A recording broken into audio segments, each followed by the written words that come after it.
Try Audible and get your first free audiobook by clicking the link in the description below.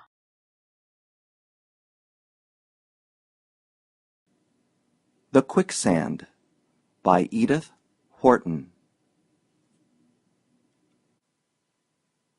1. As Mrs. Quentin's Victoria, driving homeward, turned from the park into Fifth Avenue, she divined her son's tall figure walking ahead of her in the twilight. His long stride covered the ground more rapidly than usual, and she had a premonition that, if he were going home at that hour, it was because he wanted to see her.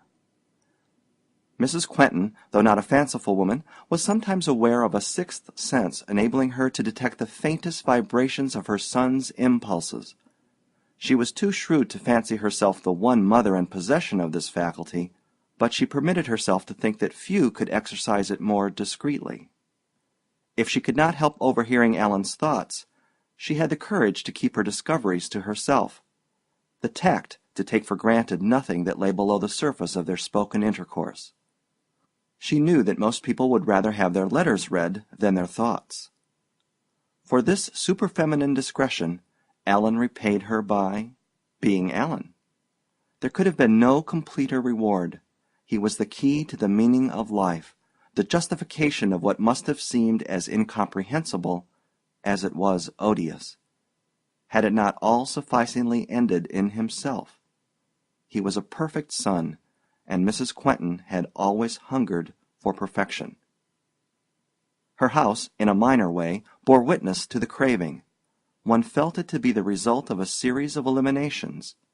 There was nothing fortuitous in its blending of line and color.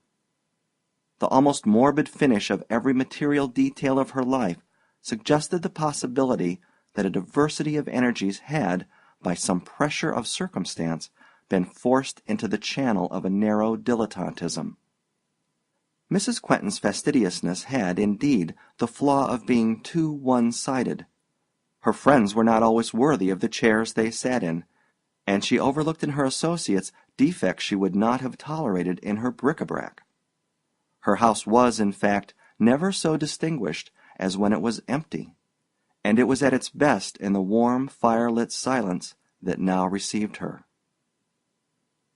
Her son, who had overtaken her on the doorstep, followed her into the drawing-room and threw himself into an armchair near the fire, while she laid off her furs and busied herself about the tea-table.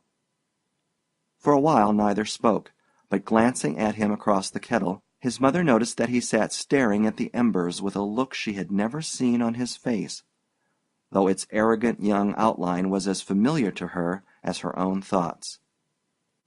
The look extended itself to his negligent attitude, to the droop of his long, fine hands, the dejected tilt of his head against the cushions. It was like the moral equivalent of physical fatigue. He looked, as he himself would have phrased it, dead beat, played out. Such an air was so foreign to his usual bright indomitableness that Mrs. Quentin had the sense of an unfamiliar presence in which she must observe herself, must raise hurried barriers against an alien approach. It was one of the drawbacks of their excessive intimacy that any break in it seemed a chasm.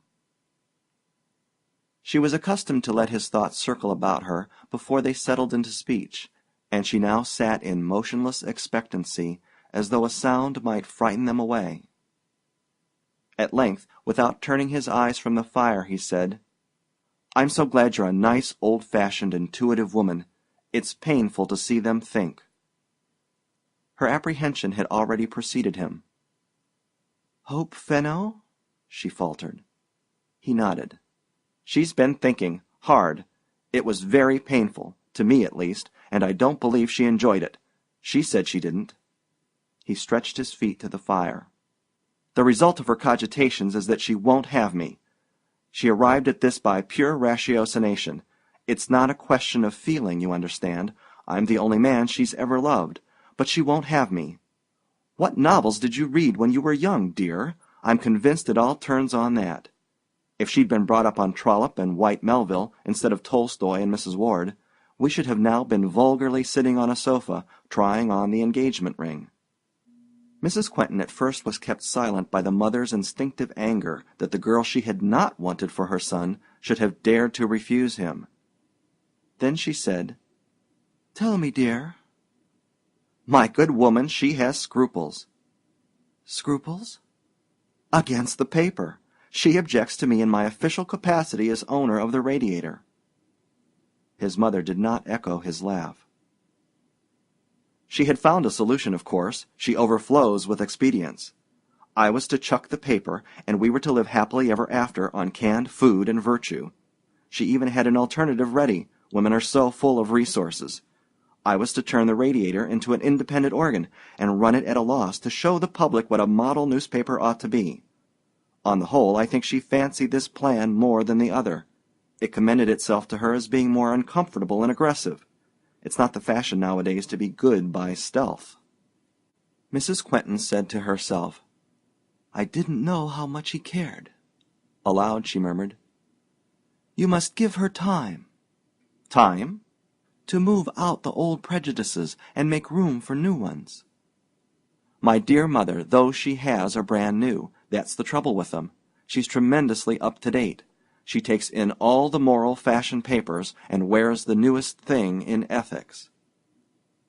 Her resentment lost its way in the intricacies of his metaphor. "Is she so very religious?" "You dear, archaic woman. She's hopelessly irreligious. That's the difficulty. You can make a religious woman believe almost anything. There's the habit of credulity to work on. But when a girl's faith in the deluge has been shaken, it's very hard to inspire her with confidence. She makes you feel that, before believing in you, it's her duty as a conscientious agnostic to find out whether you're not obsolete, or whether the text isn't corrupt, or somebody hasn't proved conclusively that you never existed anyhow." Mrs. Quentin was again silent. The two moved in that atmosphere of implications and assumptions where the lightest word may shake down the dust of countless stored impressions. And speech was sometimes more difficult between them than had their union been less close. Presently she ventured, "It's impossible?" "Impossible?" She seemed to use her words cautiously, like weapons that might slip and inflict a cut. "What she suggests?" Her son, raising himself, turned to look at her for the first time. Their glance met in a shock of comprehension. He was with her against the girl, then.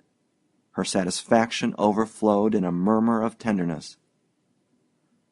"Of course not, dear. One can't change one's life." "One's self," he amended. "That's what I tell her. What's the use of my giving up the paper if I keep my point of view?"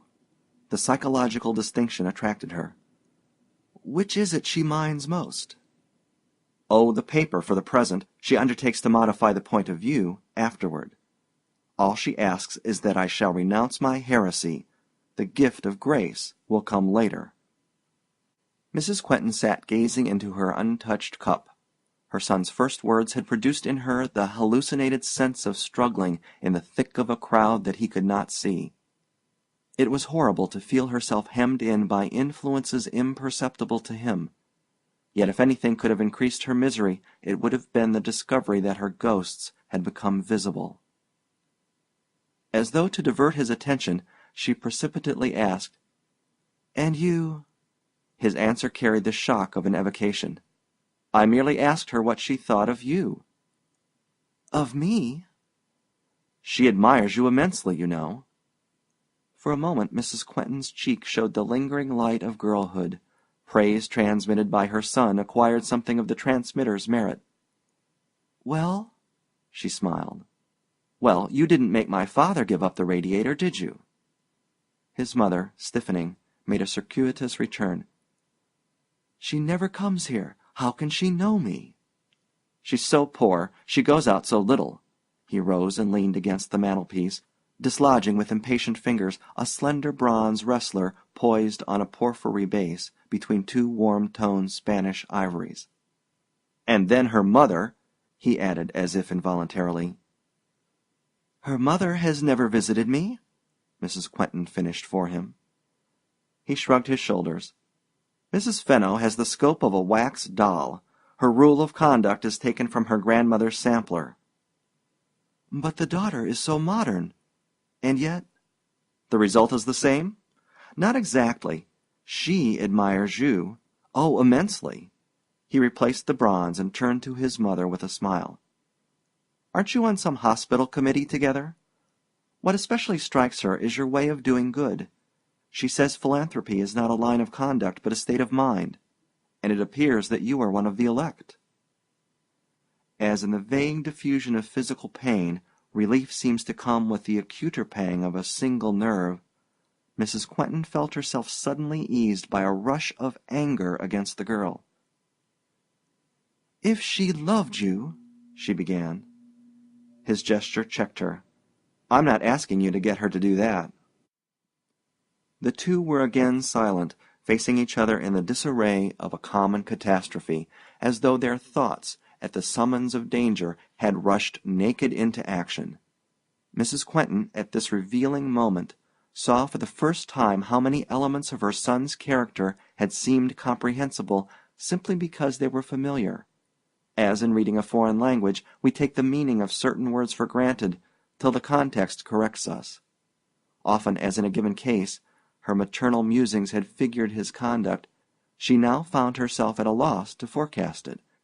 And with this failure of intuition came a sense of the subserviency which had hitherto made her counsels but the anticipation of his wish. Her despair escaped in the moan, "What is it you ask of me?" "To talk to her." "Talk to her?" "Show her, tell her, make her understand that the paper has always been a thing outside of your life, that hasn't touched you, that needn't touch her. Only let her hear you, watch you, be with you. She'll see. She can't help seeing." His mother faltered. "But if she's given you her reasons—" "Let her give them to you, if she can, when she sees you." His impatient hand again displaced the wrestler. "I care abominably," he confessed. 2. On the Fenno threshold a sudden sense of the futility of the attempt had almost driven Mrs. Quentin back to her carriage. But the door was already opening, and a parlor maid who believed that Miss Fenno was in led the way to the depressing drawing-room. It was the kind of room in which no member of the family is likely to be found except after dinner or after death. The chairs and tables looked like poor relations who had repaid their keep by a long career of grudging usefulness. They seemed banded together against intruders in a sullen conspiracy of discomfort. Mrs. Quentin, keenly susceptible to such influences, read failure in every angle of the upholstery. She was incapable of the vulgar error of thinking that Hope Fenno might be induced to marry Alan for his money. But between this assumption and the inference that the girl's imagination might be touched by the finer possibilities of wealth, good taste admitted a distinction. The Fenno furniture, however, presented to such reasoning the obtuseness of its black walnut chamferings, and something in its attitude suggested that its owners would be as uncompromising. The room showed none of the modern attempts at palliation, no apologetic drapings of facts. And Mrs. Quentin, provisionally perched on a green reps Gothic sofa with which it was clearly impossible to establish any closer relations, concluded that, had Mrs. Fenno needed another seat of the same size, she would have set out placidly to match the one on which her visitor now languished. To Mrs. Quentin's fancy, Hope Fenno's opinions, presently imparted in a clear young voice from the opposite angle of the Gothic sofa, partook of the character of their surroundings. The girl's mind was like a large, light, empty place, scantily furnished with a few massive prejudices, not designed to add to anyone's comfort, but too ponderous to be easily moved. Mrs. Quentin's own intelligence, in which its owner, in an artistically shaded half-light, had so long moved amid a delicate complexity of sensations, seemed in comparison suddenly close and crowded, and in taking refuge there from the glare of the young girl's candor, the older woman found herself stumbling in an unwonted obscurity. Her uneasiness resolved itself into a sense of irritation against her listener. Mrs. Quentin knew that the momentary value of any argument lies in the capacity of the mind to which it is addressed, and as her shafts of persuasion spent themselves against Miss Fenno's obduracy, she said to herself that since conduct is governed by emotions rather than ideas, The really strong people are those who mistake their sensations for opinions. Viewed in this light, Miss Fenno was certainly very strong. There was an unmistakable ring of finality in the tone with which she declared, "It's impossible." Mrs. Quentin's answer veiled the least shade of feminine resentment. "I told Alan that, where he had failed, there was no chance of my making an impression." Hope Fenno laid on her visitor's an almost reverential hand. "Dear Mrs. Quentin, it's the impression you make that confirms the impossibility." Mrs. Quentin waited a moment. She was perfectly aware that where her feelings were concerned, her sense of humor was not to be relied on. "Do I make such an odious impression?" she asked at length, with a smile that seemed to give the girl her choice of two meanings. "You make such a beautiful one. It's too beautiful. It obscures my judgment." Mrs. Quentin looked at her thoughtfully. "Would it be permissible, I wonder, for an older woman to suggest that, at your age, it isn't always a misfortune to have what one calls one's judgment temporarily obscured?"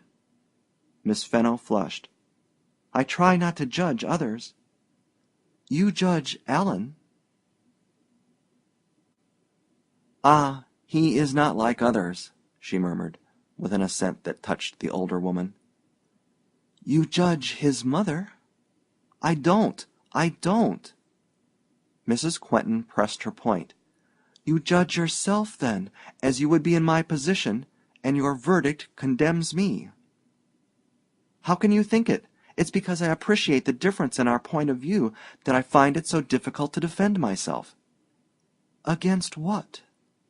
"The temptation to imagine that I might be as you are, feeling as I do." Mrs. Quentin rose with a sigh. "My child, in my day love was less subtle." She added after a moment, "Alan is a perfect son." "Ah, that again. That makes it worse." "Worse?" "Just as your goodness does, your sweetness, your immense indulgence in letting me discuss things with you in a way that must seem almost an impertinence." Mrs. Quentin's smile was not without irony. "You must remember that I do it for Alan." "That's what I love you for," the girl instantly returned, and again her tone touched her listener. "And yet you're sacrificing him, and to an idea." "Isn't it to ideas that all the sacrifices that were worth while have been made?" "One may sacrifice oneself." Miss Fenno's color rose. "That's what I'm doing," she said gently. Mrs. Quentin took her hand. "I believe you are," she answered. "And it isn't true that I speak only for Alan. Perhaps I did when I began, but now I want to plead for you, too, against yourself." She paused, and then went on with a deeper note. "I have let you, as you say, speak your mind to me in terms that some women might have resented, because I wanted to show you how little, as the years go on, theories, ideas, abstract conceptions of life weigh against the actual, against the particular way in which life presents itself to us, to women especially. To decide beforehand exactly how one ought to behave in given circumstances is like deciding that one will follow a certain direction in crossing an unexplored country. Afterward we find that we must turn out the obstacles, cross the rivers where they're shallowest, take the tracks that others have beaten, make all sorts of unexpected concessions. Life is made up of compromises. That is what youth refuses to understand. I've lived long enough to doubt whether any real good ever came of sacrificing beautiful facts to even more beautiful theories. Do I seem casuistical? I don't know. There may be losses either way. But the love of the man one loves, of the child one loves, that makes up for everything." She had spoken with a thrill which seemed to communicate itself to the hand her listener had left in hers. Her eyes filled suddenly, but through their dimness she saw the girl's lips shape a last, desperate denial. "Don't you see it's because I feel all this that I mustn't, that I can't?" 3. Mrs. Quentin, in the late spring afternoon, had turned in at the doors of the Metropolitan Museum. She had been walking in the park, in a solitude oppressed by the ever-present sense of her son's trouble, and had suddenly remembered that someone had added a Beltraffio to the collection. It was an old habit of Mrs. Quentin's to seek in the enjoyment of the beautiful the distraction that most of her acquaintances appeared to find in each other's company. She had few friends, and their society was welcome to her only in her more superficial moods. But she could drug anxiety with a picture as some women can soothe it with a bonnet. During the 6 months that had elapsed since her visit to Miss Fenno, she had been conscious of a pain of which she had supposed herself no longer capable, as a man will continue to feel the ache of an amputated arm. She had fancied that all her centers of feeling had been transferred to Alan, but she now found herself subject to a kind of dual suffering, in which her individual pang was the keener in that it divided her from her son's. Alan had surprised her. She had not foreseen that he would take a sentimental rebuff so hard. His disappointment took the uncommunicative form of a sterner application to work. He threw himself into the concerns of the Radiator with an aggressiveness that almost betrayed itself in the paper. Mrs. Quentin never read the Radiator, but from the glimpses of it reflected in the other journals, she gathered that it was at least not being subjected to the moral reconstruction which had been one of Miss Fenno's alternatives. Mrs. Quentin never spoke to her son of what had happened.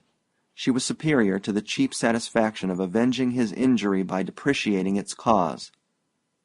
She knew that in sentimental sorrows such consolations are as salt in the wound. The avoidance of a subject so vividly present to both could not but affect the closeness of their relation.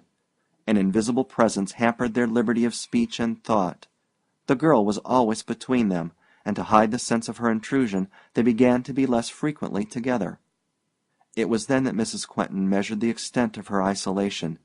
Had she ever dared to forecast such a situation, she would have proceeded on the conventional theory that her son's suffering must draw her nearer to him. And this was precisely the relief that was denied her. Alan's uncommunicativeness extended below the level of speech, and his mother, reduced to the helplessness of dead reckoning, had not even the solace of adapting her sympathy to his needs. She did not know what he felt. His course was incalculable to her. She sometimes wondered if she had become as incomprehensible to him, and it was to find a moment's refuge from the dogging misery of such conjectures that she had now turned in at the museum. The long line of mellow canvases seemed to receive her into the rich calm of an autumn twilight. She might have been walking in an enchanted wood where the footfall of care never sounded. So deep was the sense of seclusion that, as she turned from her prolonged communion with the new Beltraffio, it was a surprise to find she was not alone. A young lady who had risen from the central ottoman stood in suspended flight as Mrs. Quentin faced her. The older woman was the first to regain her self-possession. "Miss Fenno," she said. The girl advanced with a blush. As it faded, Mrs. Quentin noticed a change in her. There had always been something bright and banner-like in her aspect, but now her look drooped, and she hung at half-mast, as it were. Mrs. Quentin, in the embarrassment of surprising a secret that its possessor was doubtless unconscious of betraying, reverted hurriedly to the Beltraffio. "I came to see this," she said. "It's very beautiful." Miss Fenno's eye traveled incuriously over the mystic blue reaches of the landscape. "I suppose so," she assented, adding, after another tentative pause, "You come here often, do you?" "Very often," Mrs. Quentin answered. "I find pictures a great help." "A help?" "A rest, I mean, if one is tired or out of sorts." "Ah," Miss Fenno murmured, looking down. "This Beltraffio is new, you know," Mrs. Quentin continued. "What a wonderful background, isn't it? Is he a painter who interests you?" The girl glanced again at the dusky canvas, as though in a final endeavor to extract from it a clue to the consolations of art. "I don't know," she said at length. "I'm afraid I don't understand pictures." She moved nearer to Mrs. Quentin and held out her hand. "You're going?" Yes. Mrs. Quentin looked at her. "Let me drive you home," she said, impulsively. She was feeling with a shock of surprise that it gave her, after all, no pleasure to see how much the girl had suffered. Miss Fenno stiffened perceptibly. "Thank you. I shall like the walk." Mrs. Quentin dropped her hand with a corresponding movement of withdrawal, and a momentary wave of antagonism seemed to sweep the two women apart. Then, as Mrs. Quentin, bowing slightly, again addressed herself to the picture, she felt a sudden touch on her arm. "Mrs. Quentin," the girl faltered, "I really came here because I saw your carriage." Her eyes sank, and then fluttered back to her hearer's face. "I've been horribly unhappy," she exclaimed. Mrs. Quentin was silent. If Hope Fenno had expected an immediate response to her appeal, she was disappointed. The older woman's face was like a veil dropped before her thoughts. "I've thought so often," the girl went on precipitately, "of what you said that day you came to see me last autumn. I think I understand now what you meant, what you tried to make me see. Oh, Mrs. Quentin," she broke out, "I didn't mean to tell you this. I never dreamed of it till this moment. But you do remember what you said, don't you? You must remember it, and now that I've met you in this way, I can't help telling you that I begin to believe that you were right after all." Mrs. Quentin had listened without moving, but now she raised her eyes with a slight smile. "Do you wish me to say this to Alan?" she asked. The girl flushed, but her glance braved the smile. "Would he still care to hear it?" she said fearlessly. Mrs. Quentin took momentary refuge in a renewed inspection of the Beltraffio. Then, turning, she said, with a kind of reluctance, "He would still care." "Ah," broke from the girl. During this exchange of words the two speakers had drifted unconsciously toward one of the benches. Mrs. Quentin glanced about her. A custodian who had been hovering in the doorway sauntered into the adjoining gallery, and they remained alone among the silvery Vandykes and flushed bituminous Halses. Mrs. Quentin sank down on the bench and reached a hand to the girl. "Sit by me," she said. Miss Fenno dropped beside her. In both women the stress of emotion was too strong for speech. The girl was still trembling, and Mrs. Quentin was the first to regain her composure. "You say you've suffered?" she began at last. "Do you suppose I haven't?" "I knew you had. That made it so much worse for me, that I should have been the cause of your suffering for Alan." Mrs. Quentin drew a deep breath. "Not for Alan only," she said. Miss Fenno turned on her a wondering glance. "Not for Alan only. That pain every woman expects, and knows how to bear. We all know our children must have such disappointments, and to suffer with them is not the deepest pain. It's the suffering apart, in ways they don't understand." She breathed deeply. "I want you to know what I mean. You were right that day, and I was wrong." "Oh," the girl faltered. Mrs. Quentin went on in a voice of passionate lucidity. "I knew it then. I knew it even while I was trying to argue with you. I've always known it. I didn't want my son to marry you till I heard your reasons for refusing him, and then I longed to see you his wife. Oh, Mrs. Quentin, I longed for it, but I knew it mustn't be." "Mustn't be?" Mrs. Quentin shook her head sadly, and the girl, gaining courage from this mute negation, cried with an uncontrollable escape of feeling. "It's because you thought me hard, obstinate, narrow-minded? Oh, I understand that so well. My self-righteousness must have seemed so petty. A girl who could sacrifice a man's future to her own moral vanity, for it was a form of vanity.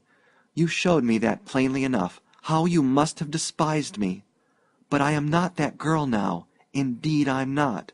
I'm not impulsive. I think things out. I've thought this out. I know Alan loves me. I know how he loves me, and I believe I can help him.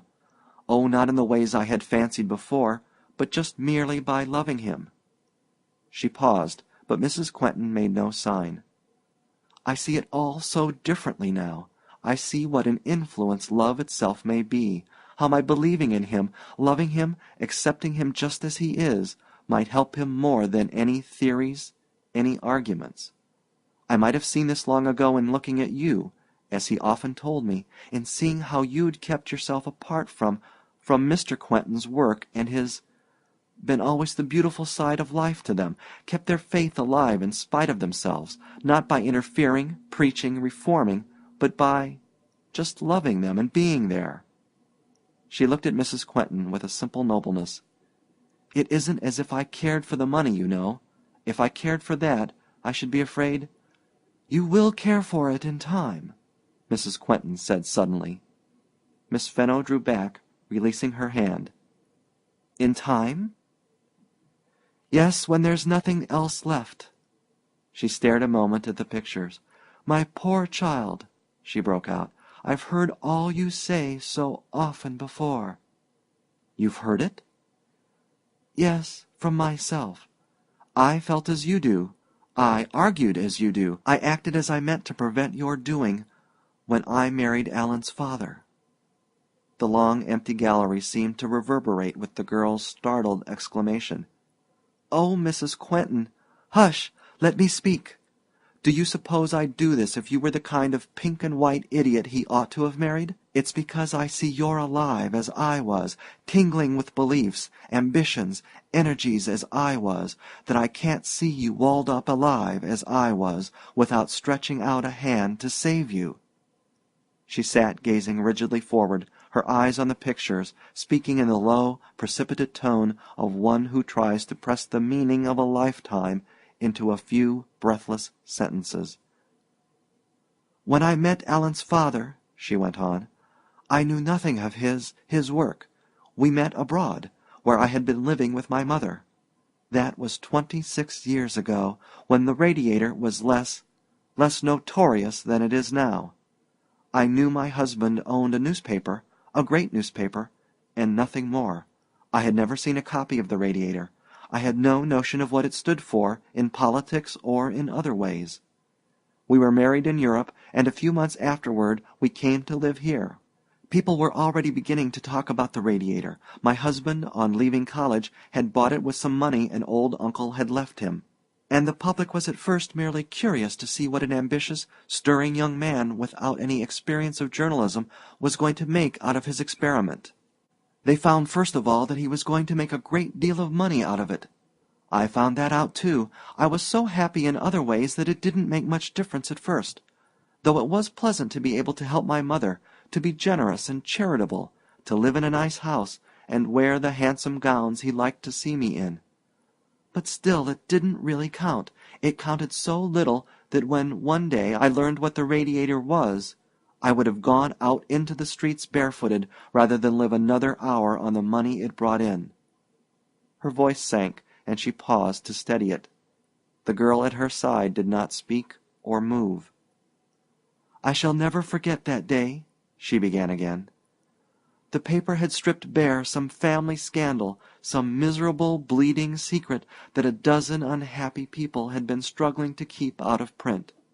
That would have been kept out if my husband had not—oh, you must guess the rest. I can't go on." She felt a hand on hers. "You mustn't go on, Mrs. Quentin," the girl whispered. "Yes, I must. I must. You must be made to understand."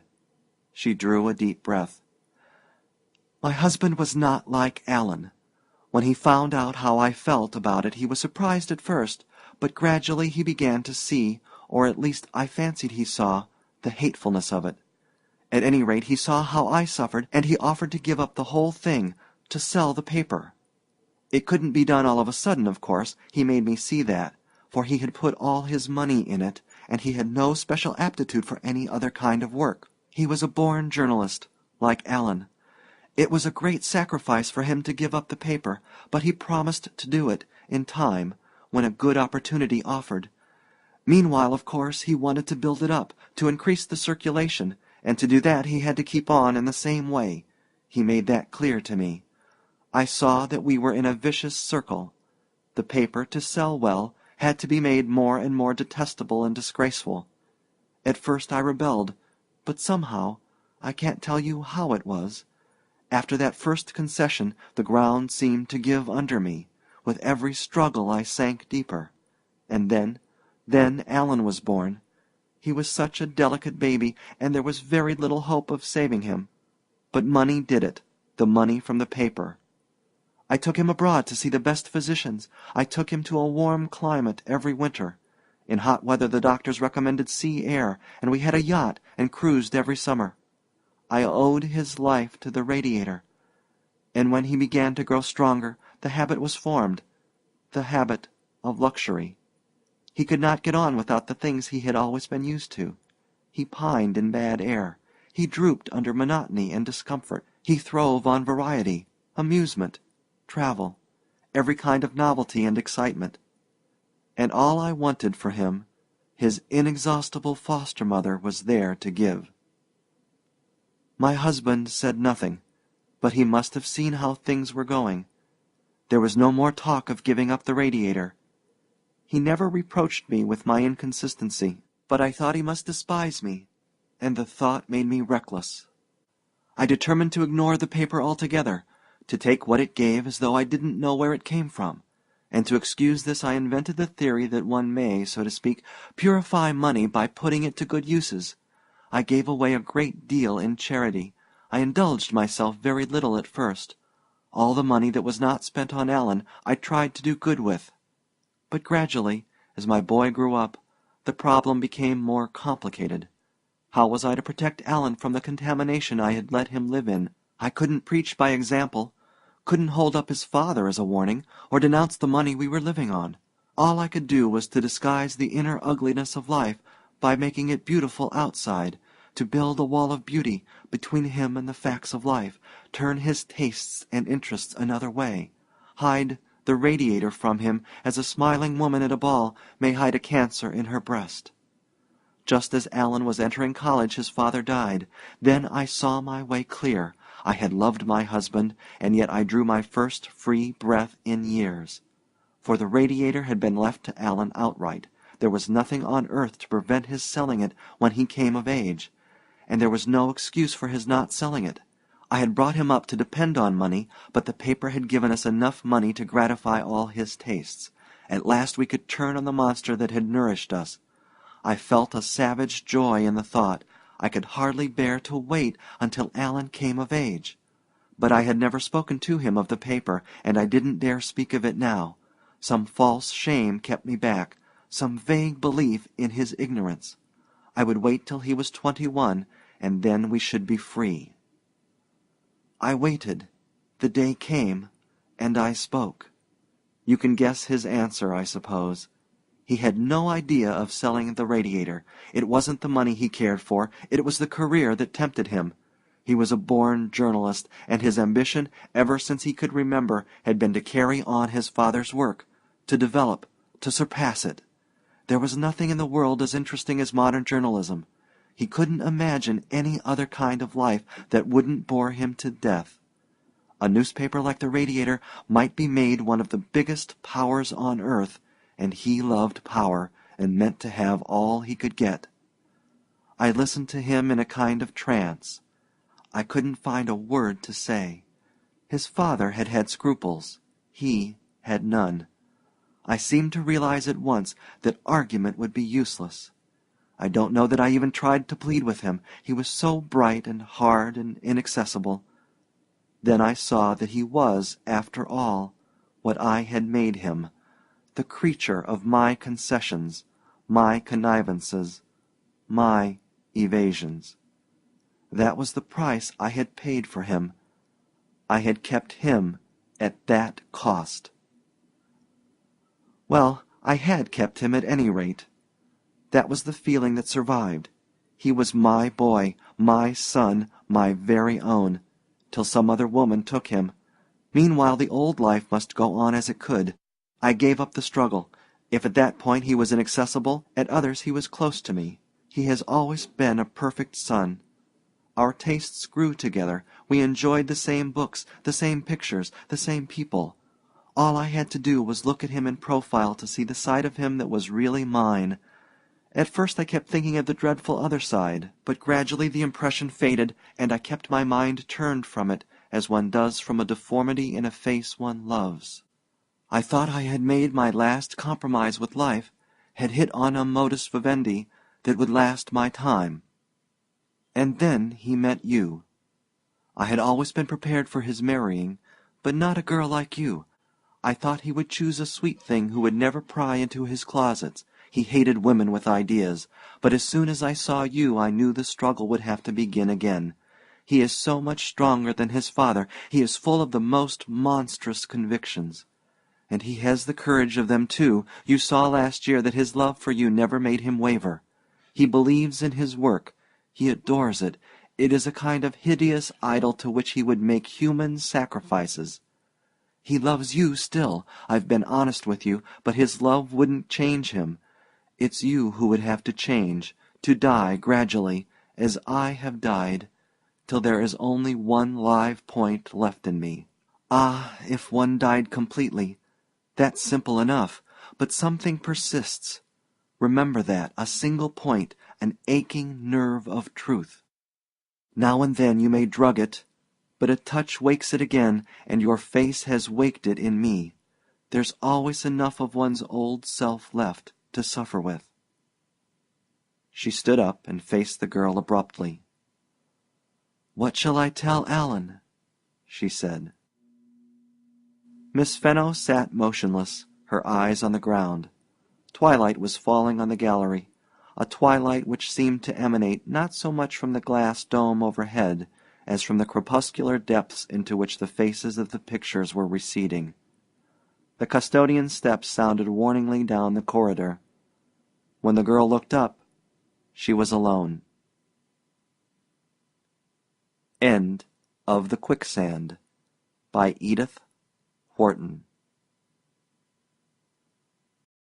Try Audible and get your first free audiobook by clicking the link in the description below.